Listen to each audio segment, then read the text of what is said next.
Peter was 68 and from Kentucky, the kind of man who kept spare fuses in a mason jar, who wrote numbers in a neat hand in a ledger, who rose before the sun because the quiet felt like a promise.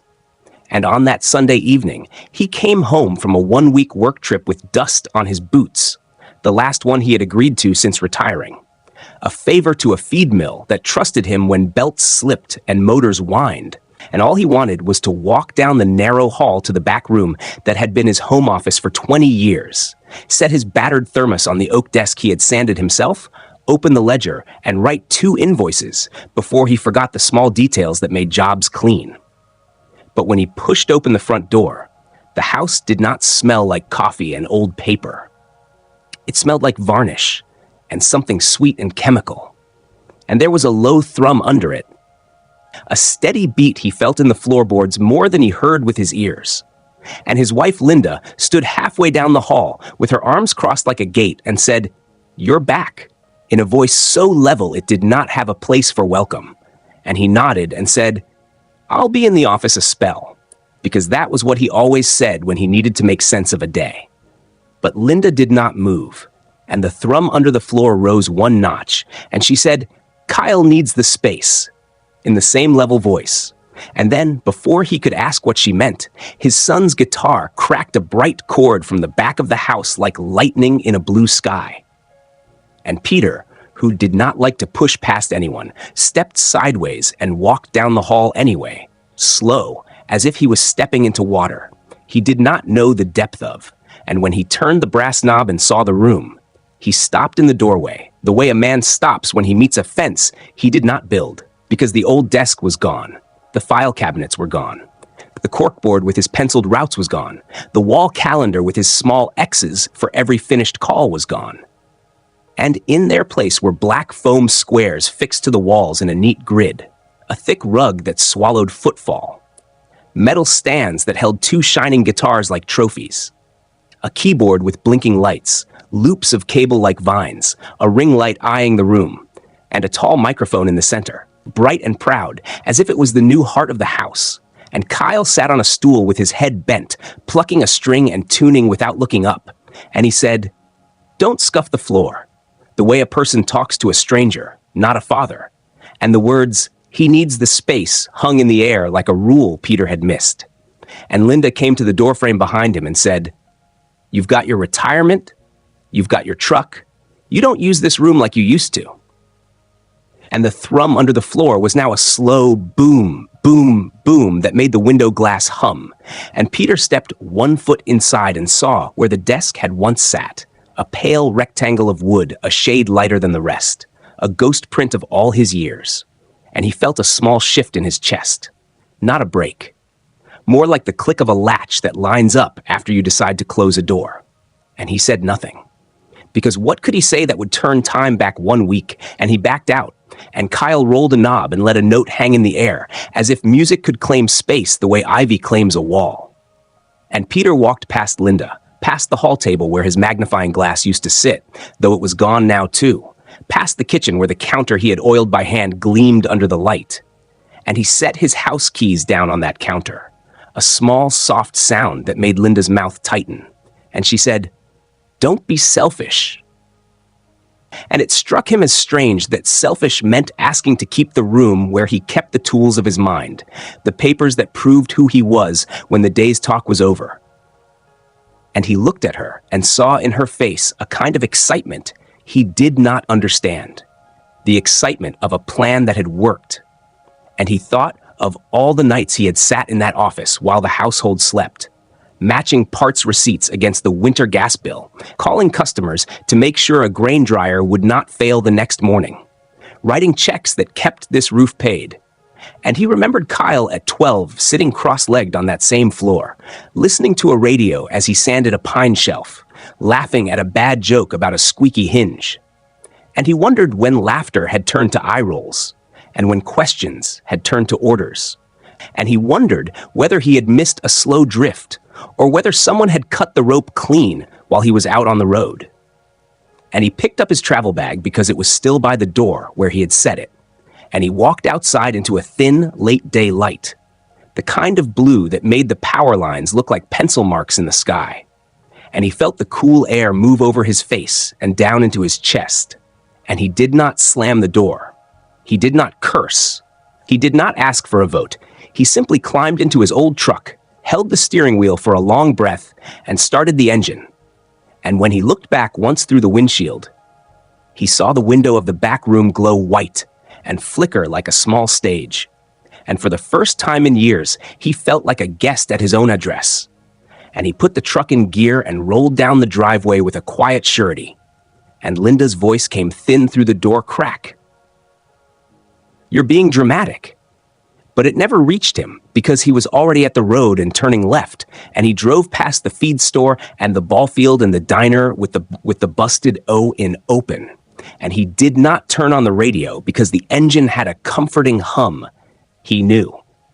And behind that hum there was a question he could not name yet. A question about what a man keeps when the room he worked in is taken. And he parked at a small motel by the interstate, the kind with numbers painted on the doors and a Coke machine that ate quarters now and then. And he paid cash for room 11 and sat on the edge of the bed and stared at the wall until the thrum in his bones settled. And he took a yellow pad from his bag and wrote 3 words in a straight line. Home office gone. And under that he wrote a second line. Left keys. And he underlined it once. And when he set the pencil down, his hand did not shake. And he lay back on the bed and looked at the wobbly ceiling fan and listened to a truck pass like a long wave. And he felt a thin, watchful calm. The kind that comes when a man knows a thing has ended and something else must begin. And he did not know yet what shape that beginning would take. But in the space where anger should have lived, there was a steady, quiet place. And in that place a thought grew, simple as a nail tapped into wood. Tomorrow, he would do one thing. Only one, but one that would make all the rest follow. And he did not know that this one thing would bring him into a courtroom under bright lights with his name on the docket and his wife on the other side. He only knew that a man has to claim his own name before someone else writes it for him. And with that thought, he closed his eyes and finally slept. Peter woke before the sun, the motel room gray and quiet, and he lay still for a moment with his hands folded on his chest, feeling the small hum inside him that had nothing to do with anger and everything to do with choice. And when the first car hissed by on the wet road, he swung his legs over the side of the bed, laced his boots, and told himself out loud in a calm voice, one thing at a time. Because that was how he had always fixed machines, and it was how he would fix this. So he drove to the diner with the broken neon O and sat at the corner stool where he could see the door. And he drank the kind of coffee that wakes a man up from the bones outward and ate 2 eggs and toast without tasting much of it. And while he ate, he took out the yellow pad and made a list. Not fancy, just block letters. Papers, mail, bank, advice. He underlined each word once. He paid in cash, left a tip a little too big because he felt like leaving something good behind. And he headed to his house while the streets were still empty and the porch lights were still on. The yard was damp, the grass shining. He let himself in with the spare key he kept in his wallet like a coin, and he stood in the quiet entry and listened. No music, no voices, only the refrigerator motor kicking on and the small tick of the hallway clock. He moved like a man in a church, slow and careful, and he did not look toward the back room because that was not his stop yet. He went straight to the garage. The light string clicked and swayed, and the smell of oil and old wood met him like an old friend. Behind the water heater, where he had hidden it when Kyle first started inviting loud friends over, sat a small, fireproof box. He knelt, found the key in the magnetic hide-a-key he had stuck under the shelf years ago, and opened the box.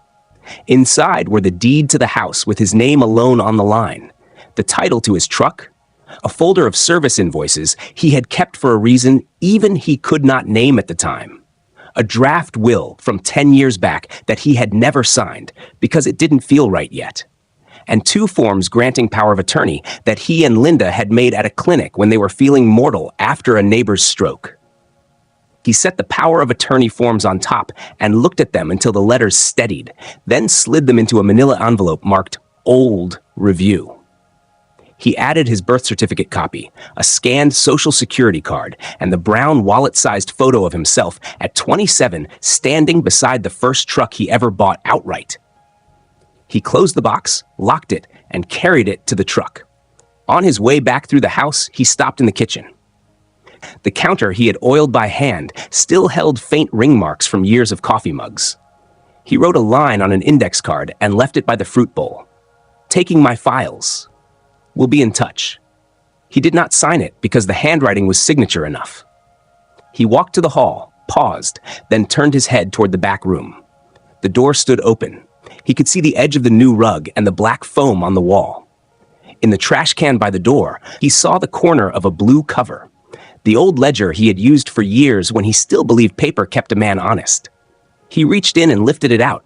A bent corner, coffee stain, his handwriting inside, neat as fence posts. He tucked it under his arm and left. At the post office, the clerk with the gray braid recognized him and said, "Morning, Mr. Carter," in a kind way that made Peter feel steadier. He rented a small P.O. box with a brass door that clicked shut with a sound he liked. He wrote the number on his pad and folded the receipt into his wallet. "New season," he told the clerk when she asked if he wanted the key on a ring. "New season," she said back like a blessing. At the bank, he asked for Miss Quinn because he had known her since she was a teller with shy eyes, and she came out of her glass office and shook his hand and let him in, and he sat and told her in plain words what he needed. A new account in his name only. Direct deposit moved from the joint account to this one. Paper statements to the P.O. box. Online banking shut off for everything but the new account.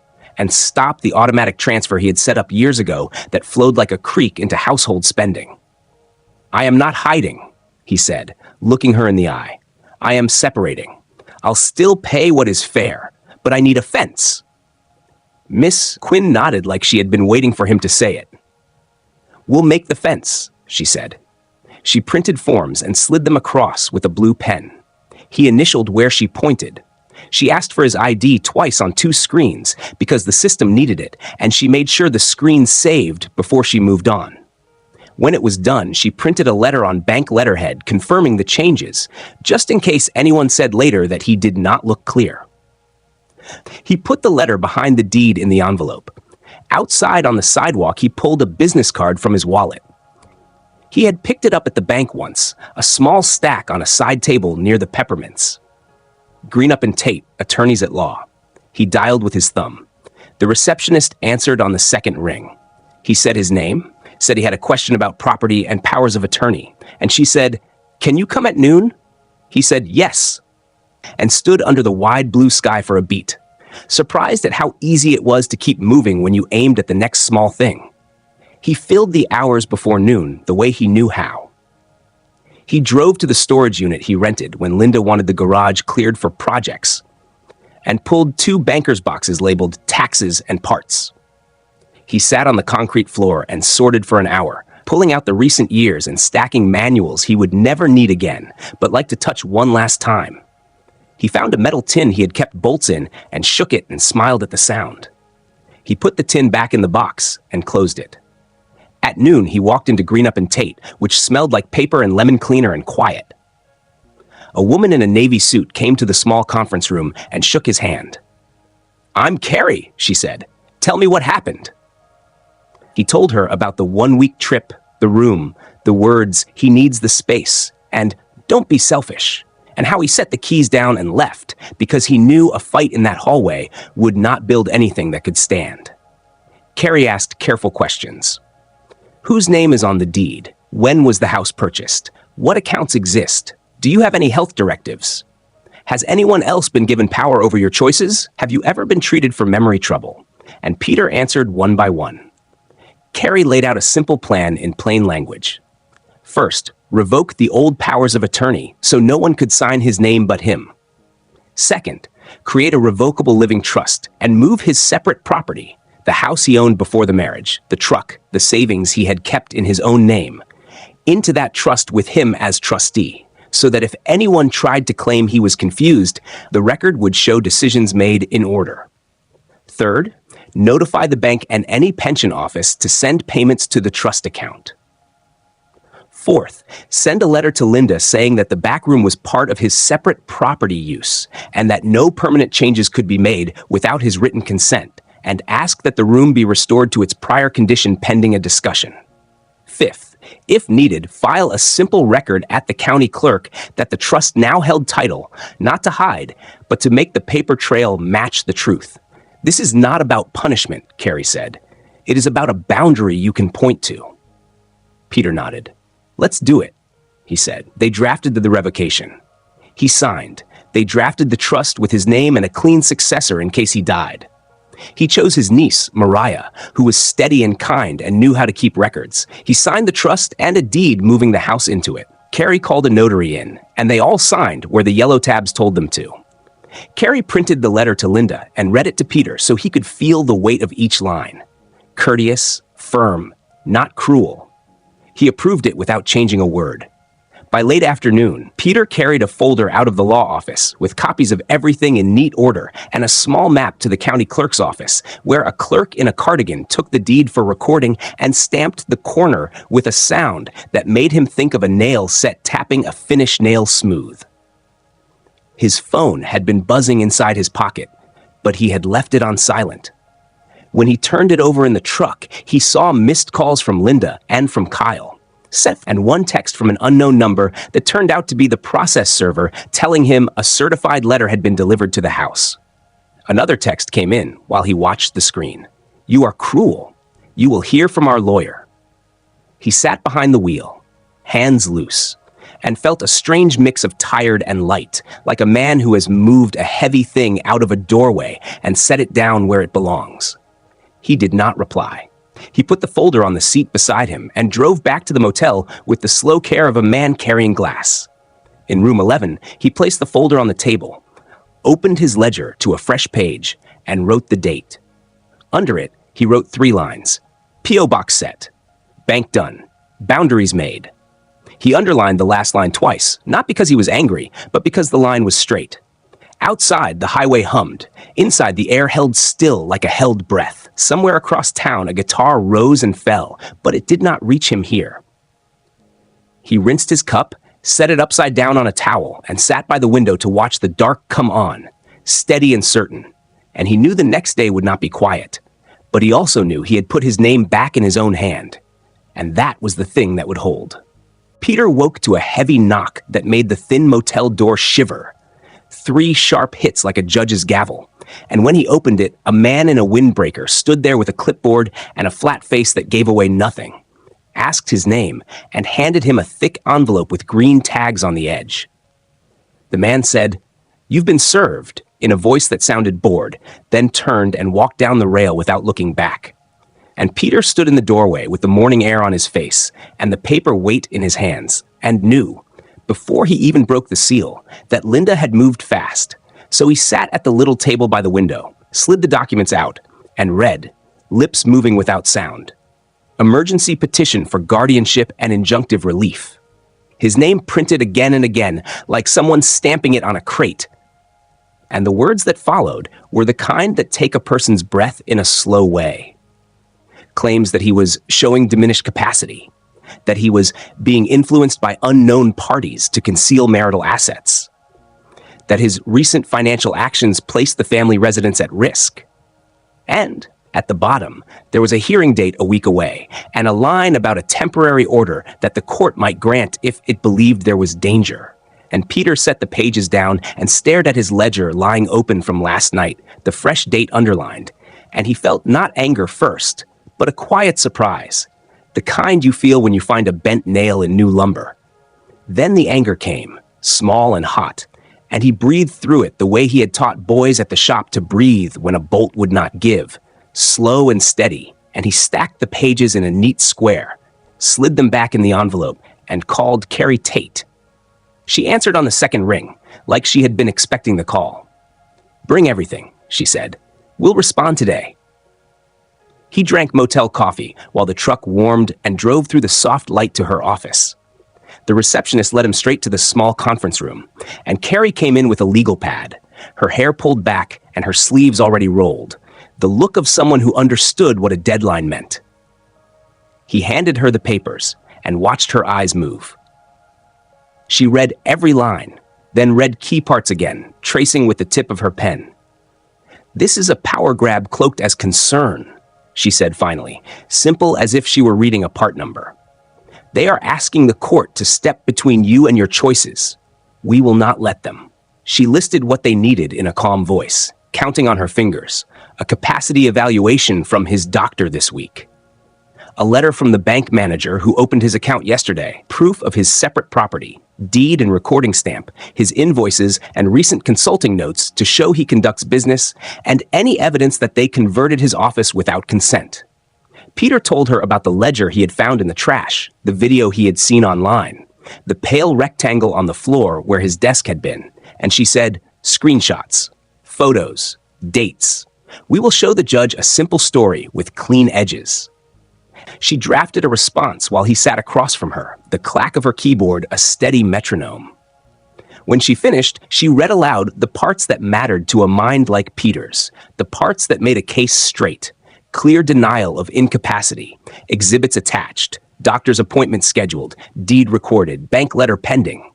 Revocation of prior powers of attorney, and a request for the court to order the studio removed and the room restored until property issues could be sorted. "I do not want to punish them," Peter said, and the words surprised him, because a part of him did want to lash back, to make the house echo with his voice, but a larger part wanted the quiet truth to do its work. "We are not punishing," Carrie said. "We are stopping the bleed." She sent a staffer to file their response and request an expedited capacity evaluation. Peter called his doctor's office with the number Carrie handed him. The nurse found an opening the next morning and said, "Bring your glasses." With a smile in her voice, he could hear through the phone. Next, he drove to the bank, and Miss Quinn, steady as a level on a shelf, typed a letter on bank letterhead that said Peter had opened the new account himself, had understood all terms, and had requested changes in a standard way without hesitation. She signed with a firm loop and made 2 copies. "You take care now," she said, meeting his eyes longer than usual, like she wanted him to feel the anchor of that sentence. He stopped by the house next, not to argue, but to collect proof. He parked across the street, waited until the neighbor with the poodle finished her walk, and then crossed the yard he had mowed 100 times. He knocked out of courtesy. No one came. He used the same spare key from his wallet and stepped in. The house felt like it was holding its breath. He took photos of the back room, foam on the wall, ring light, the microphone, the guitars, the missing desk, and then he set his phone on video and walked in a slow circle, narrating in a soft voice, giving the date and time like a man who knew records outlast talk. "This was my office for 20 years. My desk used to sit here. The wall calendar was here. No consent was asked." In the trash can, the ledger still lay bent. He lifted it, turned to a random page that showed 4 lines from last fall, customer names, times, a small note that said, "Replace belt, advise on bearings," and filmed that too, his own handwriting steady and clear. A car door slammed outside. He heard footsteps. Kyle's voice came first, bright and hard. "Look who came back." Linda's voice followed, high and sharp. "You have no right to be here." And Peter turned to face them with the phone down by his side, but still recording, and he said, "I own this house. I am collecting proof for court." Kyle laughed, a single bark. "Court? Because you stole the money? Because you ruined my studio?" Peter kept his voice even. "I moved my money to my own account. I signed a trust. I asked for my office back. Those are not crimes." Linda's eyes flashed. "You left your keys and abandoned us. What were we supposed to do? Kyle has a show next month. He needs a space that inspires him." Peter almost smiled at the word inspires, not cruel, but sad, because inspiration had never once paid the electric bill. "You could have called me," he said. "You could have asked." Linda crossed her arms. "You're stubborn. You would have said no." "Then we would have had a no. You understood," he said. He did not raise his voice. He did not step forward. He kept the door open behind him like a promise to himself. He walked past them, not touching, and on the porch he said one last thing because he wanted the air to hold it. "I am competent. I am calm. I am done being erased." He drove straight back to Carrie's office and handed her the photos and the video. She watched the clip with the trash can and paused it on the ledger. "Good," she said. "This is not about music. This is about consent and control. She emailed the files to herself, to her paralegal, and to a backup drive because she had the same respect for order that he felt in a well-laid tool chest. The rest of the day was a list that moved forward in clean steps. He met with a counselor at the County Aging Services Center who asked simple questions to document his daily living skills. Does he cook? Does he drive? Does he manage money? And checked boxes that said yes without hesitation. He stopped by the county clerk again and picked up the temporary stamped copy of the recorded deed Carrie wanted to bring to court. He bought a cheap 3-ring binder at the office supply store and plastic sleeves because Mariah, his niece, had once told him, "Paper belongs in sleeves if you want anyone to believe you took care." And he smiled at the thought and called her. She answered on her lunch break, her voice warm. "Uncle Pete?" He told her the short version. She said, "I'll be there for court," like it was not even a question. Back at the motel, the afternoon thinned into a pale gold.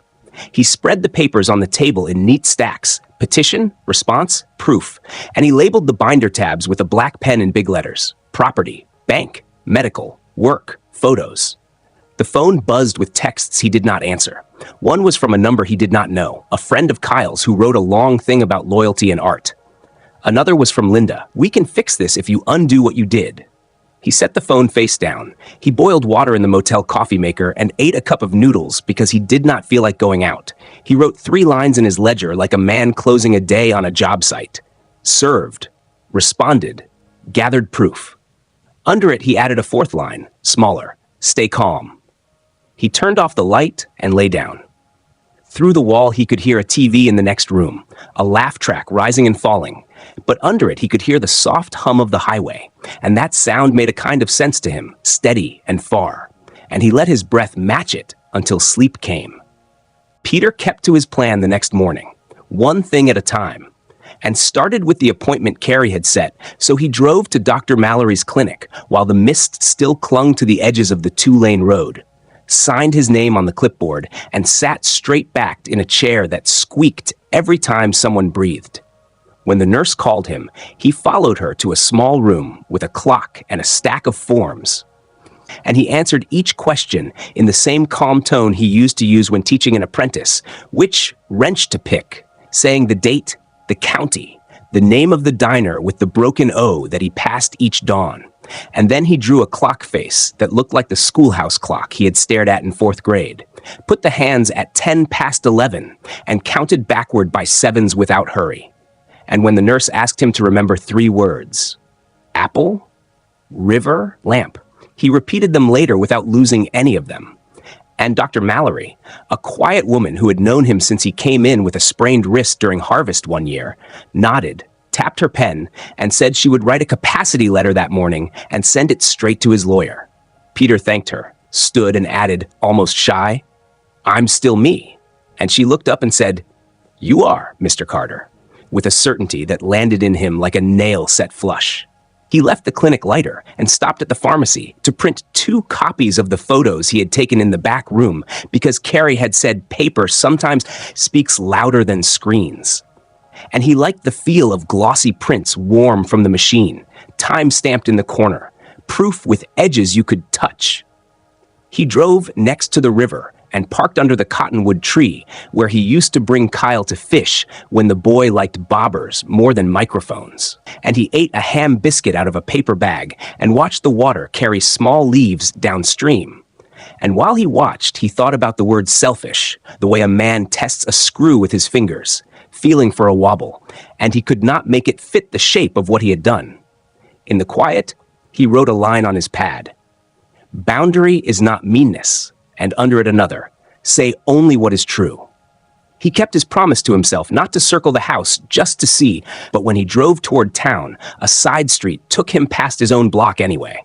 And there on the curb outside his house were 3 flattened shipping boxes tucked into the recycling bin with black arrows pointing up. And he pulled over because he had learned long ago not to pass by clues that sat still and waited. He checked the labels. Acoustic foam, shipped 6 weeks ago. Condenser microphone, shipped last month. Studio rug, shipped the day he left for his trip. And he took photos of each label and the dates, and the way the boxes lay among the other flattened cardboard like it was nothing. And he felt a small click inside, not of anger, but of pieces lining up in a simple line that any fair mind could follow. As he slid his phone back into his shirt pocket, the neighbor across the street, Mrs. Doherty, waved him over with a hand that had spent years pinching biscuits closed and shaking flour from an apron. She spoke in a low voice because her husband took naps in the late morning, and she told him that a pickup truck had come 2 days after he left.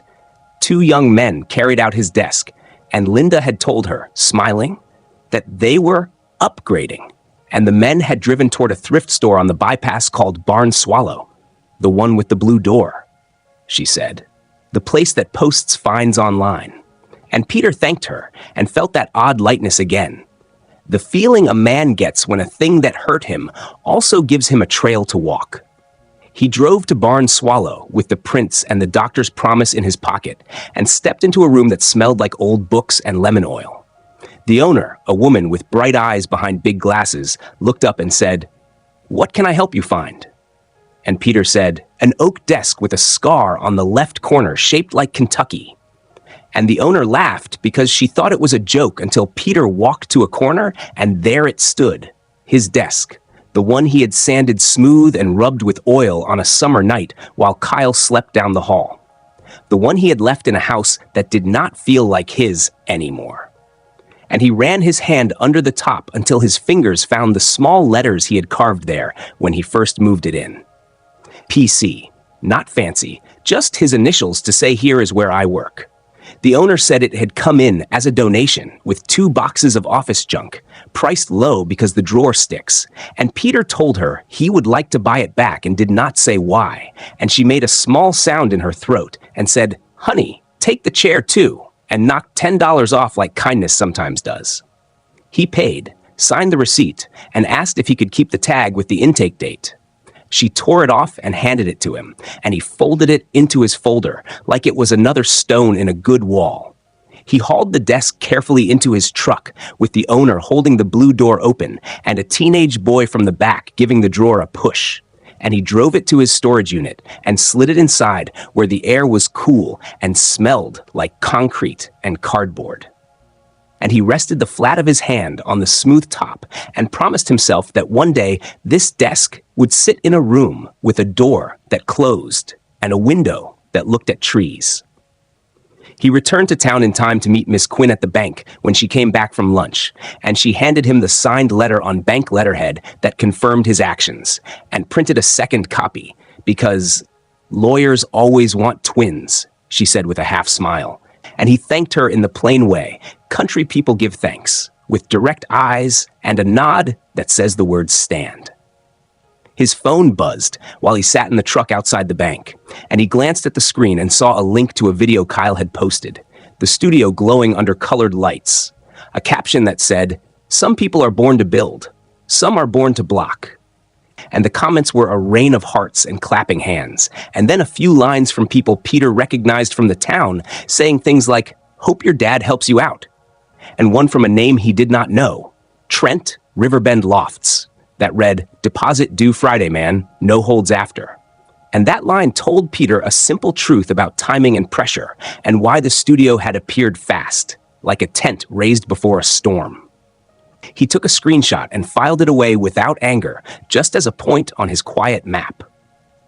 He drove back to Carrie's office in the late afternoon, gave her the clinic appointment time, the pharmacy prints, the photos of the shipping labels, and the thrift store tag with the intake date, and watched her arrange the pieces in a clean array, each in a sleeve, each with a small tab.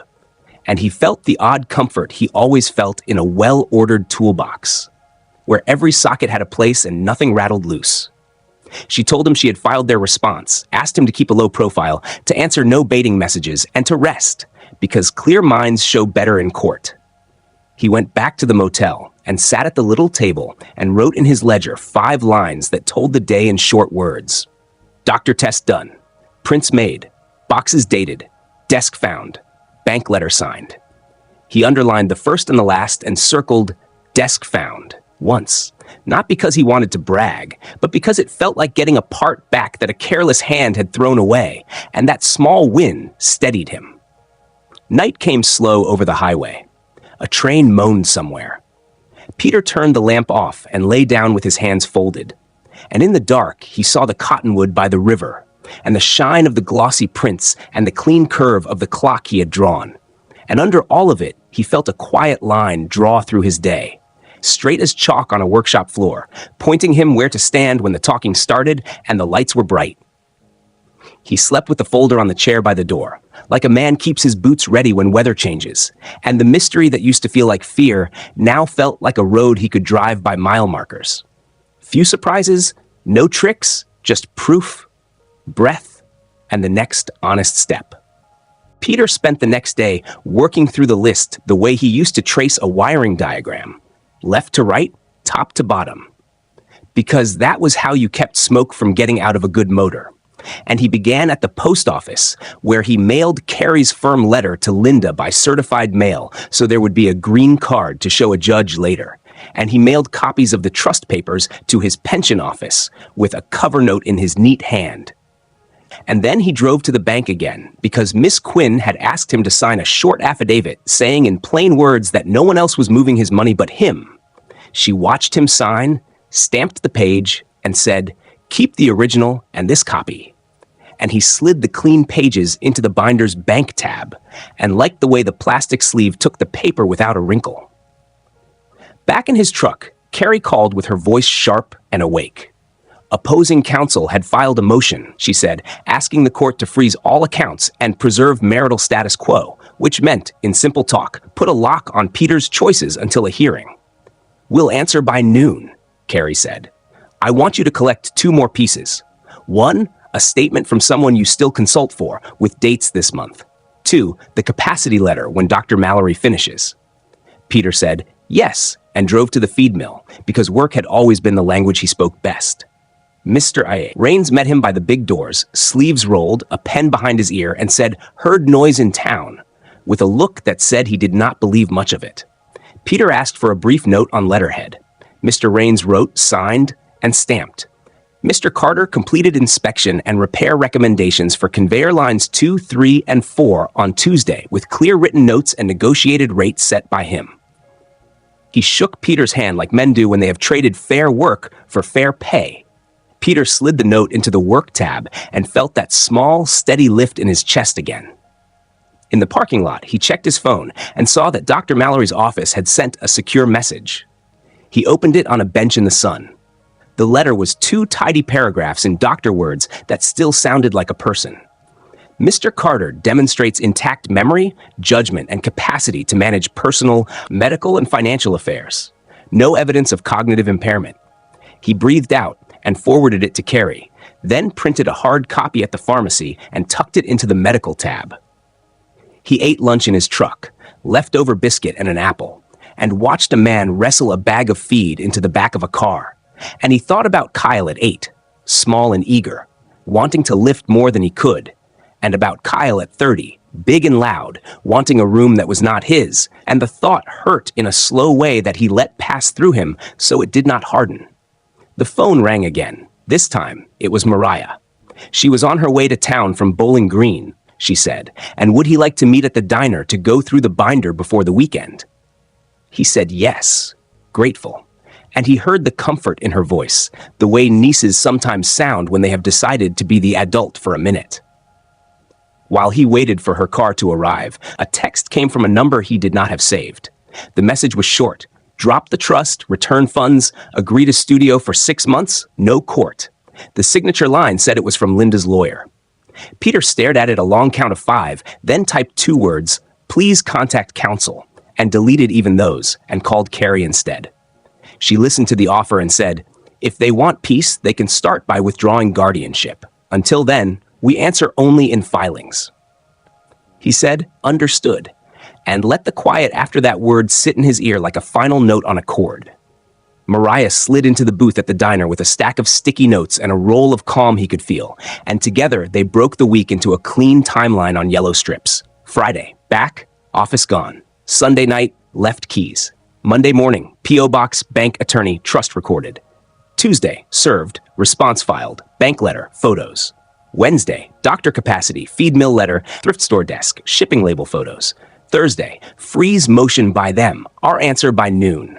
She color-coded the tabs because that is who she was, and wrote him an index card in big letters. Speak slow, say only what you saw. Keep to dates. He copied the card by hand to fix the words in his mind. They split a plate of fries, and for a minute they talked about normal things. The neighbor's beagle, the way the river looked like pewter this time of year. And when she left, she hugged him hard and said, "You are not alone."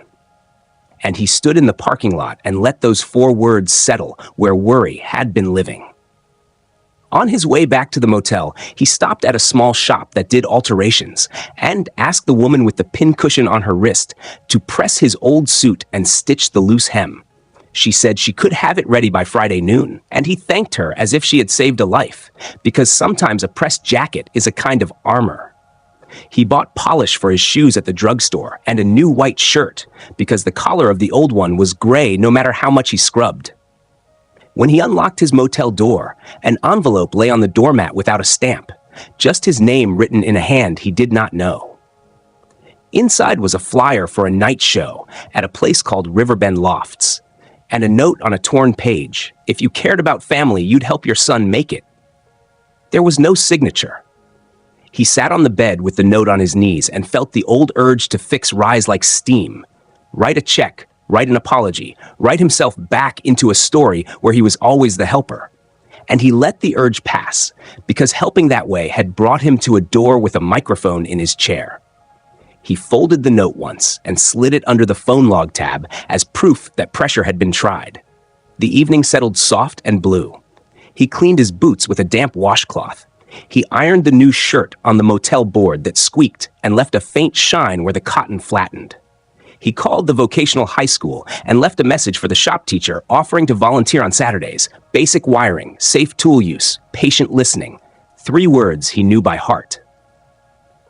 He made a pot of motel coffee and sat by the window and wrote his testimony the way a man writes an instruction sheet for someone who will come after him. Simple steps, no extra words. I was gone 1 week. I returned to find my office removed and replaced with a studio. I was not asked. I did not consent. I moved money I earned to an account in my name. I formed a trust to protect my property. I am competent. I ask for my room back while we sort this. He read it out loud to the empty room, and the sound of his own voice, steady and plain, surprised him with how much it felt like truth. Near 9, his phone buzzed again. Kyle this time. The message was long, full of heat and push and names that were meant to sting, and at the bottom, a line that was a child's line no matter how it dressed itself. You owe me. Peter turned the screen face down, not as a rejection, but as a small mercy to himself, and he wrote a different line in his ledger. I owe light bills, taxes, respect to myself. He took his pressed suit from its plastic, hung it on the closet hook, and set his polished shoes side by side under it, like 2 small boats waiting on a calm shore. Before bed, he stood in the bathroom and looked at his face in the mirror. The gray at his temples, the fine lines at his eyes, the steady mouth. And he told that face, we're almost there. The way men talk to engines they trust. He turned off the lamp and lay down with the binder on the chair and the index card in his jacket pocket, and outside the highway hummed like a tune he had known since he was a boy. And inside the quiet, he felt the mystery lift its mask. There was no riddle left in this week, only work, proof, and a door he would walk through without lowering his eyes.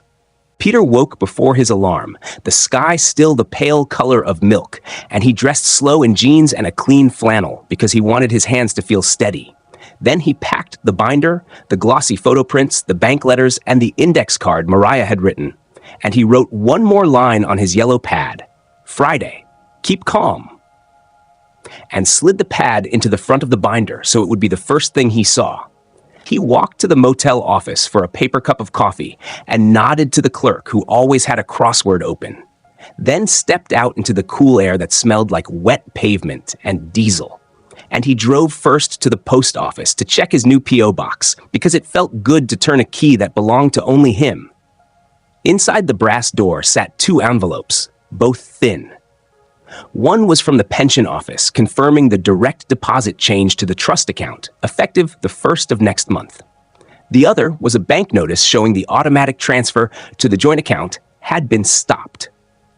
He folded each letter on the clean creases, took a photo of them for his records, and slipped them into the bank tab, liking the small weight they added. By 8, he was at Carrie's office, early on purpose, and he sat in the same small conference room with the lemon-clean smell and the box of tissues he hoped he would not need.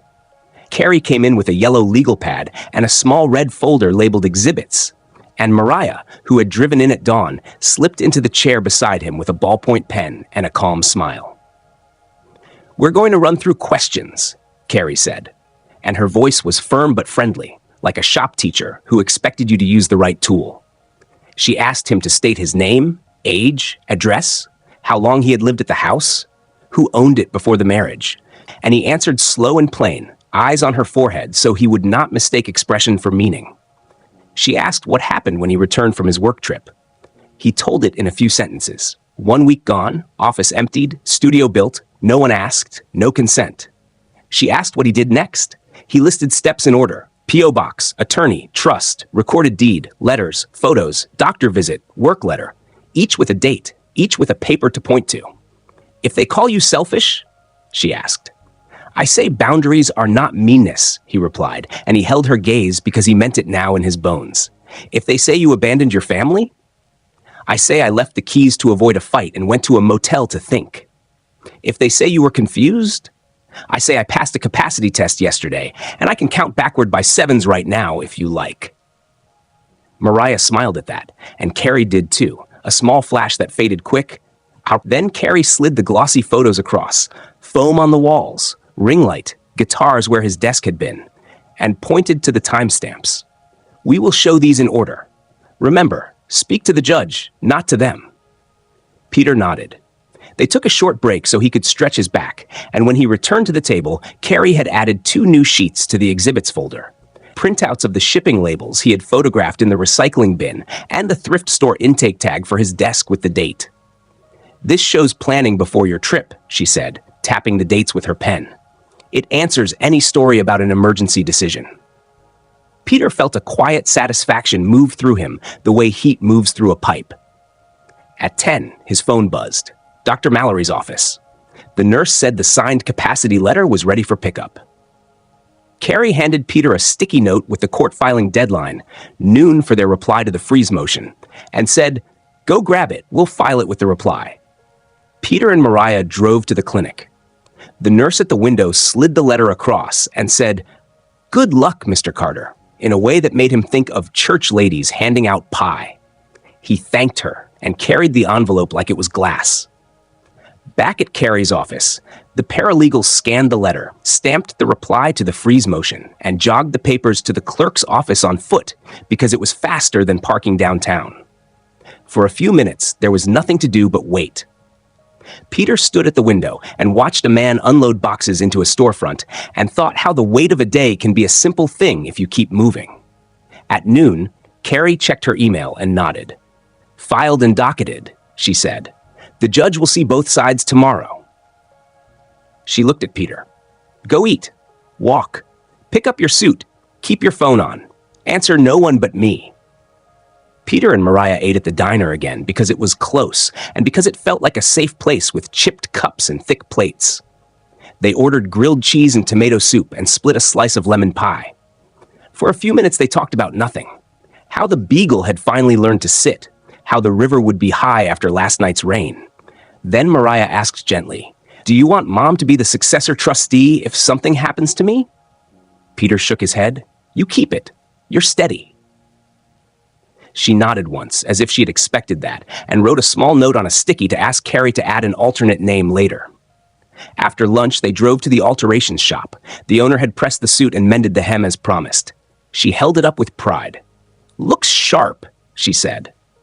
Peter paid and thanked her and promised to bring by one of his old mechanic's aprons for her husband's grill, a joke he made because his chest felt tight and he needed to smile. They stopped at the hardware store so he could buy a brass hook and 2 small nails for the apartment he planned to find after court. Not because he needed the hook yet, but because he liked the shape of future plans that fit in a pocket. Around 3, Linda called.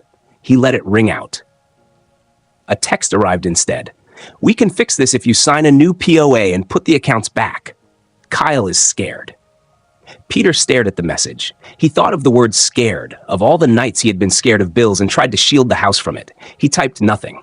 He took a screenshot and slid the image into the phone log tab. At 4, Carrie called to confirm tomorrow's schedule. Meet at the courthouse at 8:15. Bring ID, wear the suit, no gum. Speak slow. Let her handle objections. And if Linda's lawyer tried to talk in the hallway, say, "Please speak to my lawyer," and keep walking. "You do not have to clean up their panic," she said. "You only have to tell the truth." He said, "I can do that." When the call ended, the afternoon had turned the color of weak tea. Peter drove Mariah to her motel across from his and promised to knock at 7 for breakfast. He carried his suit into room 11 and hung it high so the pants could fall straight. He set his shoes on a towel and gave them one last rub with a soft cloth. He laid the binder on the small table and opened it to the index card. "Speak slow. Say only what you saw. Keep to dates." And read it out loud until the words stopped feeling like a test and started feeling like his own breath. He reheated coffee in the microwave and called the vocational high school again. This time, the shop teacher answered. "We can use you," the man said, voice bright. "Bring that patience you listed." Peter smiled into the empty room. "I can do that," he said again, and it felt good to use the same sentence twice for 2 different kinds of work. Sunset came where the highway met the hills. A train horn sounded far off. He ironed his white shirt one more time and looped his tie until the knot sat neat. Near 8, there was a knock at his door, light and quick. It was the motel clerk with a small packet of messages that had been left at the front desk, 2 blank envelopes with no return addresses, and a scribbled note from someone called Trent reminding Kyle about a deposit by Friday. Peter flipped the envelopes over. Inside the first was a photocopy of the Riverbend Lofts flyer with "Help your son" scrawled in red. Inside the second was a single line. "If you fight this, we will tell everyone you're losing your mind." He felt his jaw set and his hands go still. He placed both notes in the binder sleeves without comment. He wrote a new line on the yellow pad. Pressure, truth. He set his alarm for 6 a.m., slid the binder into his satchel, and sat a while with the lamp off, looking through the window at the parking lot lights and the thin moths circling them like small planets. He spoke a simple sentence into the dim room. "I am ready." Then he lay down on the bed with his suit hanging neat and the brass hook in his pocket like a promise that tomorrow, whatever the judge said, he would still be the man who turned wrenches slow and true, who set his own keys on his own hook, and who said only what he knew to be real. The courthouse smelled like floor polish and paper when Peter and Mariah walked in at 8:10, his suit pressed, her hair pulled back, the red exhibits folder tucked under his arm, and they found Carrie already there by the wooden benches, calm and ready, so they went over the last steps one more time. ID out, phone on silent, speak to the judge, not to Linda. And then the bailiff opened the double doors and called the room to order. And Peter felt the small tremor in his hands settle when he slid his index card into his jacket pocket and touched it like a lucky coin. They took their seats at the respondents' table. Across the aisle, Linda sat with a tall lawyer in a gray suit who kept his jaw tight, and Kyle sat behind them, sunglasses pushed up on his head, fingers drumming on his knee like he was counting off a song. The judge, a woman with steady eyes and a firm mouth that did not look cruel, took the bench at 9 sharp. She read the case name in a clear voice, "In re guardianship of Peter Carter," and Peter felt a strange jolt at hearing his own life pronounced like a title to a book he would rather not read. The judge asked for opening statements. Linda's lawyer stood first. He spoke smooth and quick, saying Peter had shown erratic financial behavior, had abandoned the family home, had shifted funds to a hidden vehicle, and had become paranoid and subject to outside influence. And as he spoke, he gestured toward Linda with a soft, open palm like he was offering sympathy to the court itself. Then it was Carrie's turn. She rose without a show, held the edge of the table with 2 fingers, and said in a plain voice that carried, "Mr. Carter is competent. He is 68, retired from full-time work, but still consulting. He came home after 1 week away to find his home office removed and replaced with a music studio for his adult son without his consent. He set boundaries with a new bank account in his own name, a revocable living trust holding property he owned before the marriage, and a letter requesting restoration of his office. We will show a capacity letter, bank confirmation, independent work records, and proof that the conversion of his office was planned before he left. She sat. The judge nodded. Let's hear the evidence. Linda went first. Her lawyer asked if she loved her husband, and she said yes, voice shaking a little. He asked why she filed. She looked down and said, "He left us," and dabbed at her eyes with a tissue, then added that Peter had always been quiet, stubborn, but lately he had been secretive and had moved money without telling us, and that Kyle needed a space to work because music is his future. When the lawyer asked what condition Peter had left the house in, Linda said, "Silent, keys on the counter, no note." And when he asked about the back room, she said, "He never used it much now." And Peter felt a small sting at that line but kept his face still. On cross-examination, Carrie kept her voice even. "Mrs. Carter, the house deed, whose name is on it?" "Peter's," Linda said, quick. "It always has been." "And when did you order acoustic foam for the back room?" Carrie asked, sliding a paper to the clerk. Linda blinked. "I don't remember." "Would seeing this label refresh your memory?" Carrie held up a glossy print with a date 6 weeks back. Linda looked at the photo, looked at the judge, and said, "Yes." "And the rug?" Another label print with a date matching the day Peter left for his trip. "Yes," Linda said, smaller now. "And the microphone?" A third label. "Yes," she whispered. "So the decision to convert the room was made before Mr. Carter left town?" Carrie said, "Not a question." Linda's mouth pressed thin. "He would have said no," she said like a child explaining a broken lamp. Carrie nodded once and sat. Kyle was called next. He strode to the witness chair with a swagger that did not fit the room, swore to tell the truth, and said his father never supported his music and that the studio was for the family because content brings in money. And when Linda's lawyer asked if Peter had stolen funds, Kyle said yes and rolled his eyes toward the ceiling. On cross, Carrie did not look at Kyle's eyes. She looked at the monitor where the bailiff displayed a screenshot. "Mr. Carter," she said, "is this a video you posted of the studio with a caption about a father who stole money?" "Yeah," he said, chin high. "And is that in the trash can beside your amp?" The screenshot zoomed. The bent blue ledger cover was plain. Kyle's mouth twitched. "Probably." "Whose ledger is that?" "His," Kyle muttered. "Did Mr. Carter give consent to remove his desk?" "He left," Kyle shot back. "That is not an answer," the judge said, voice mild but iron under it. "Yes or no?" Kyle's jaw worked. "No." "Did you or your mother take Mr. Carter's desk to a thrift store?" Carrie asked, lifting a small tag. "I don't know," Kyle said. Carrie raised the intake tag with the desk description and the date. "Barn Swallow Thrift, same week. This tag was on the desk when Mr. Carter bought it back." The judge leaned in. "He bought it back?" "Yes, Your Honor," Carrie said, "for $40. There was a small sound in the gallery, surprise swallowed back. Kyle looked down. "No further questions," Carrie said, and returned to her seat, sliding the tag into the exhibits folder like another bolt set snug. Then it was Peter's turn. He walked to the stand steady, held up his right hand for the oath, and sat with both boots flat on the floor. Carrie asked him his name, age, and work. He answered slow and clear. She asked what happened when he returned from his trip. He told it, short and plain, each piece in order. She asked what he did next. He listed the steps. She asked why he formed a trust. "To protect what I own and to set a boundary on paper," he said. "Not to hide, to be clear." She asked if he wanted revenge. "No," he said. "I want my office back while we talk like adults."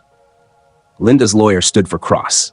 He asked if Peter had abandoned his family. "I left the keys to avoid a fight," Peter said. "I went to a motel to think." He asked if Peter had been confused at the bank. "No," Peter said. "Miss Quinn set up the account. She wrote a letter."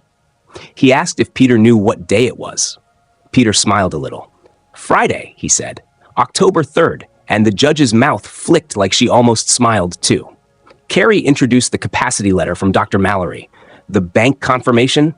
The feed mill letter, the glossy photos with timestamps, the 3 shipping labels, the thrift store tag, and the screenshot of Kyle's post about the deposit due at Riverbend Lofts. The judge read the doctor's letter all the way through, lips moving. She looked at the photos long enough for the quiet to thicken. She tapped the shipping labels with her pen like a metronome marking time. Then she asked a handful of her own questions, brief and direct. "Mrs. Carter, did you seek Mr. Carter's consent to convert the room?" "No," Linda said, voice small. "Mr. Carter, are you able to manage your bills and understand your property?" "Yes, Your Honor." "Do you presently intend to disinherit your wife through this trust?" Peter shook his head. "No, ma'am. I intend to talk fair when we're not in a fight. I just don't want to be erased." The judge sat back, hands folded on the bench, eyes steady. "Guardianship is an extraordinary remedy," she said at last, each word like a tool set on a bench. "It removes a person's right to make their own decisions. The evidence does not support it. The court finds Mr. Carter competent to manage his personal, medical, and financial affairs. The petition for guardianship is denied." Peter felt the sentence land inside him like a beam lowered into place. The judge continued, turning a page.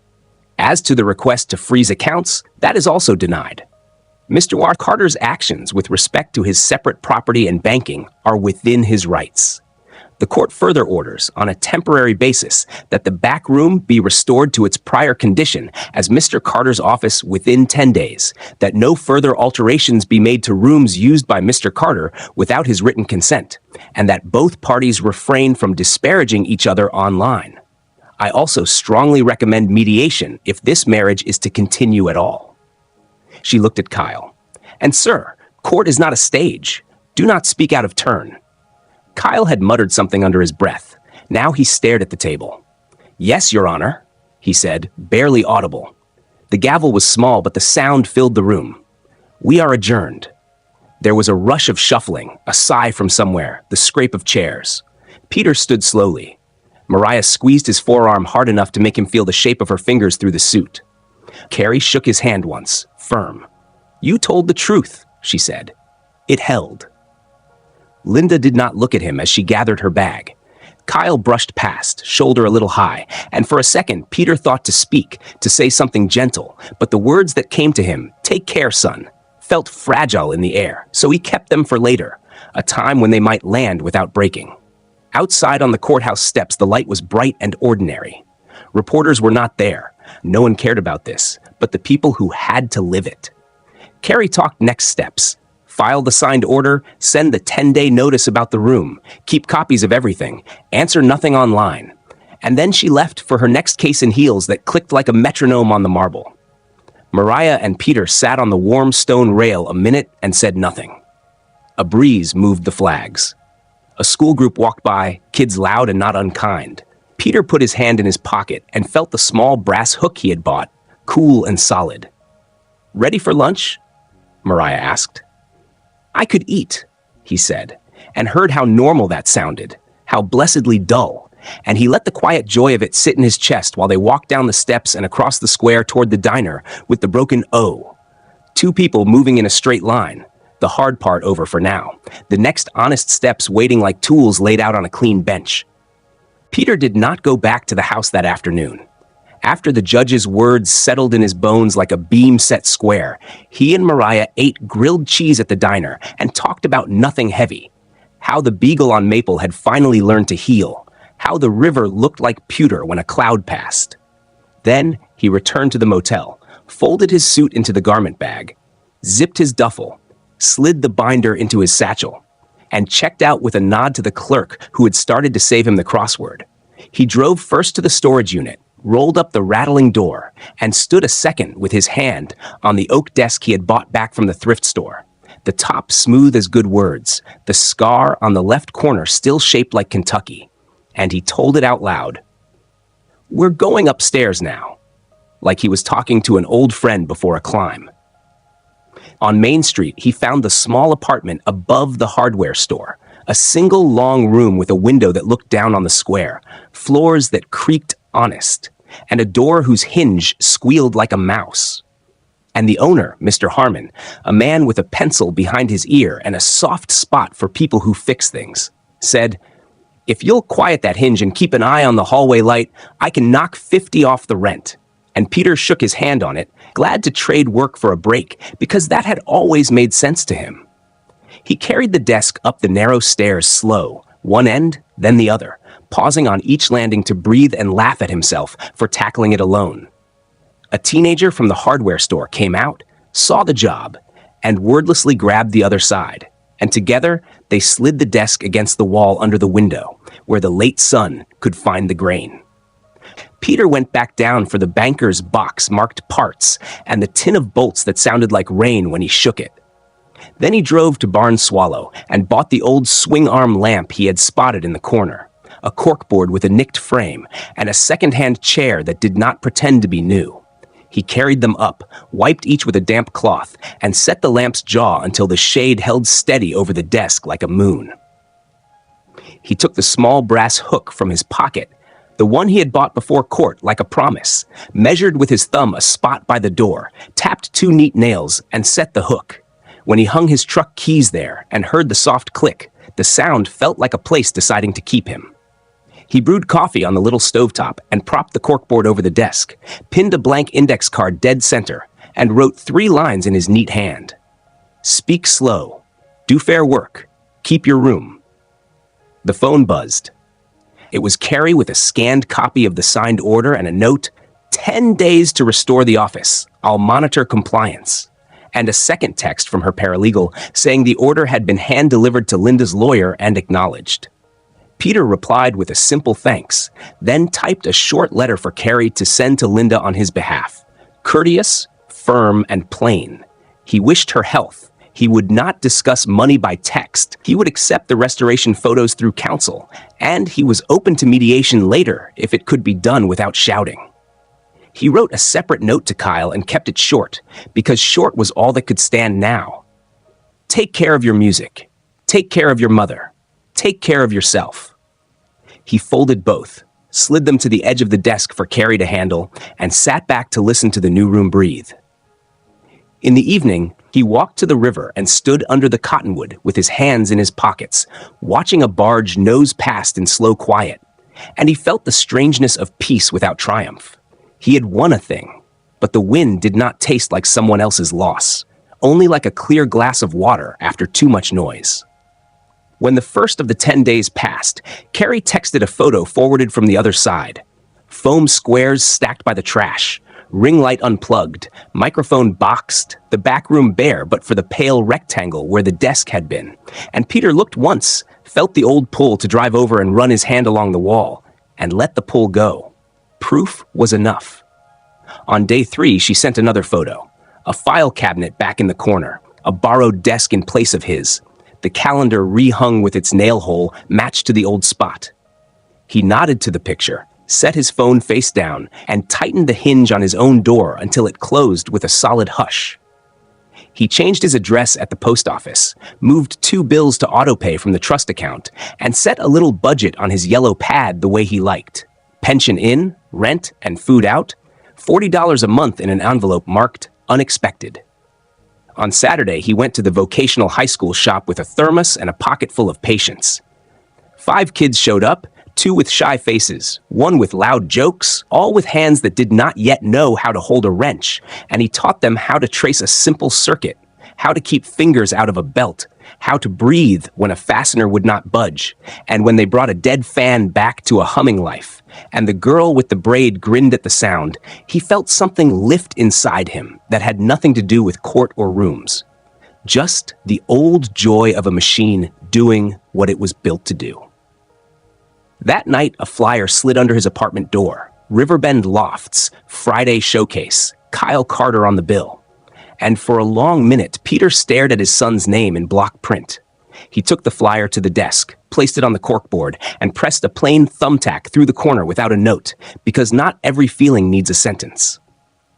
On day 7, a letter came from Linda in careful handwriting that made him think of the woman he had married when the years were wide open.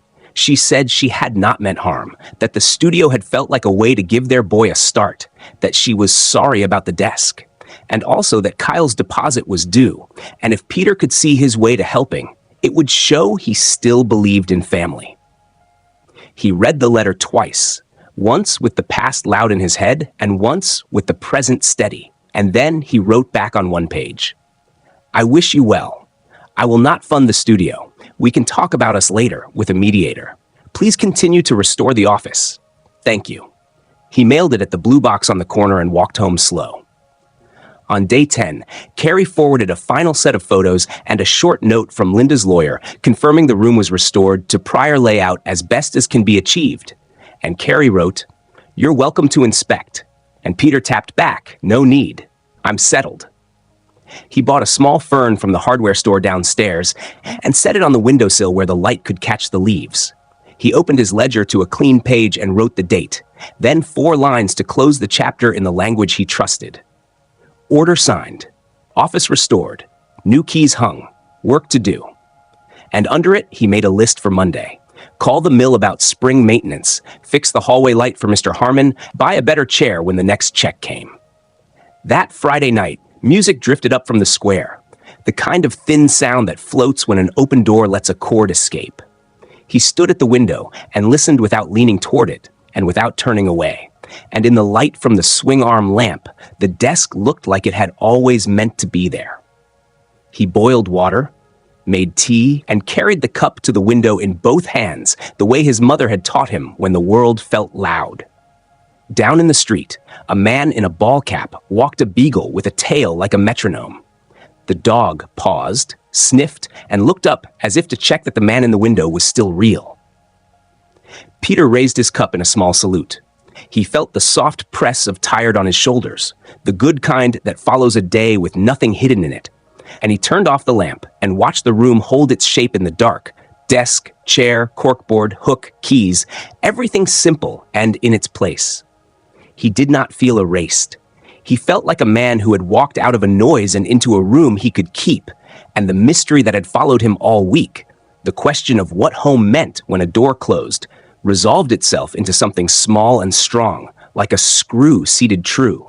Home was the work you did to keep your own light on, and the quiet after, when the key clicks once and stays.